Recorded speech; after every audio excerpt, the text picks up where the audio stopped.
দেখতে দেখতে গরমের ছুটি শেষ হয়ে গেল, আর একটা মাস চলে গেল কি করে সেটাও বোঝা যায় না। বাচ্চাদের স্কুল খুলে গেল, এদিকে মর্নিং স্কুল দিয়েছে, আর বাইরে যা গরম, বাচ্চাদের তো শরীর খারাপ হবে। তাই জন্য ভাবছি কি টিফিন দেবো। তাই ঘরে ছিল কুমড়োটাকে ভালো করে গ্রেট করে নেব, তারপরে এর সঙ্গে মেশাবো স্বাদ মতো লবণ, কালো জিরে, একটুখানি হলুদ দেবো, কুমড়োর গ্যাসটা কাটানোর জন্য দেবো বেসন, আর ধনে গুঁড়ো, জিরে গুঁড়ো, লঙ্কার গুঁড়ো, ভালো করে মিশিয়ে নেব। বাচ্চারা তো এই গরমে হাঁপিয়ে যায়, শরীর নিয়েও সচেতন থাকতে হবে। কুমড়োটা দেহের পক্ষে খুব ঠান্ডা করে, আর আলু দিলে পেটটা গরম করে।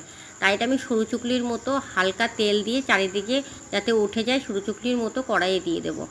এবার আমি এপিট ওপিট করে ভেজে আমি প্রথমে প্লেটে তুলে নেব, ঠান্ডা হলে টিফিন বক্সে ভরে দেবো। বাচ্চারা তো এটা পেয়ে খুব খুশি, কেন খেতে কিন্তু খুব সুন্দর হয়েছিল। আর নিরামিষ, ডিম দিলাম না, কেন ডিম দিলে তো আবার পেটটাও গরম হবে আর শরীরটাও খারাপ করবে।